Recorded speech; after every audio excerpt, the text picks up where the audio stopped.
পরীক্ষা অনেক হার্ড হয়েছে, আর গত বছরের তুলনায় খুবই হার্ড হয়েছে। মানে আমরা সবগুলো বোর্ডে আমরা কখনো এরকম কোশ্চেন প্যাটার্ন বা এগুলোর সাথে পরিচিত নই।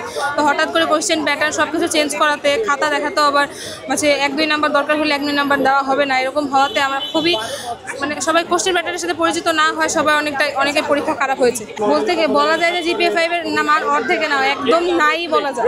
যেখানে আমাদের গতবার মানে 11 লক্ষ পরীক্ষার মধ্যে অ্যাটলিস্ট 1-2 লাখ তো তারা পরীক্ষায় GPA 5 পায়। হ্যাঁ, 1 লাখ পায়। এখন এবছর 69,000 মাত্র A+ পেয়েছে, সেই তুলনায় অনেক খারাপ।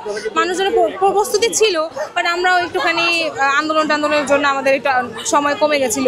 মানে আমাদের প্রস্তুতিটা ঠিকই ছিল, কিন্তু প্রশ্ন প্যাটার্নটা অন্তর্বর্তীকালীন সরকারের নতুন নিয়মের কারণে আমাদের পরীক্ষাটা একটুখানি খারাপ হয়েছে, রেজাল্ট একটু খারাপ এসেছে। না, আমার বাবা মা কিন্তু আসলে আমাকে মানে সবসময় মানে যে আমাকে খুব সাপোর্ট দিছে তা না, বাট এই টপিকটা নিয়ে আমার বাবা মা আমাকে অনেক সাপোর্ট দিছে, যেটা আসলে আমি এক্সপেক্ট করছিলাম যে আমার বাবা মা যেহেতু এত রুড, এত স্ট্রিক্ট, হয়তো এই টাইমটাতে আমার প্রতি আরও তারা রুড হয়ে যাবে, বাট তারা এই টাইমটাতে আসলে সবই না আল্লাহর রহমত। আল্লাহ তো একটা মানুষকে সব দিক থেকে আসলে কষ্ট দিতে পারে না, তো ওই টাইমটাতে আমার বাবা আম্মুর মাধ্যমেই হয়তো আল্লাহ আমাকে সাপোর্টটা দিছে।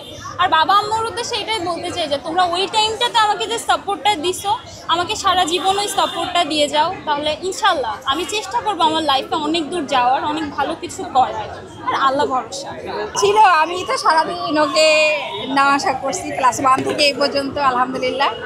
এই তো রেজাল্ট ভালো করছে, এই জন্যই কলেজে আসলাম আর কি, সবার সাথে একটু ভাগাভাগি করে নেওয়ার জন্য।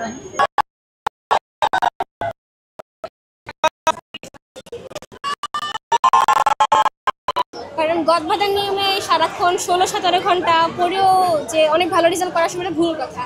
আমি টেকনিক্যালি পড়বো সর্বোচ্চ 1 থেকে 2 ঘন্টা 3 ঘন্টা পর রেগুলার বেসিসে পড়বো, তাহলে হচ্ছে বেটার কিছু আশা করা যায়। বাট পড়াশোনাটা এমনভাবে হওয়া উচিত যে আমি আজকের টপিক পড়ছি, 1 সপ্তাহের মধ্যে আমি সেটা ভুলে যেন না যাই, যাতে আমার মনে থাকে। এরকমভাবে না হলে আসলে পড়াশোনাটা কন্টিনিউ করে নেওয়া যায় না। তো পড়াশোনা জানাটা হচ্ছে একটা রিদমে চলা উচিত, যে আজকে পড়ছি কালকেও প্রতিদিন একটু একটু করে।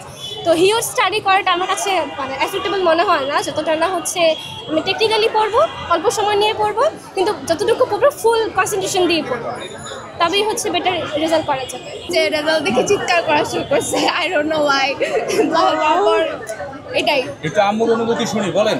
আমার খুবই ভালো লাগতেছে, আমার মেয়ে কষ্টটা যে সাফল্যভাবে ফুটে উঠছে, এটাতেই আমি খুব আনন্দ। আমরা কষ্টটা পাইছি, রেজাল্ট ভালোভাবে, এটাতেই খুব আনন্দিত আমি। আপনার মেয়ে সাকসেসের পিছনে আপনার কতটুকু অবদান ছিল আপনি মনে করেন? ওকে জিজ্ঞেস করেন।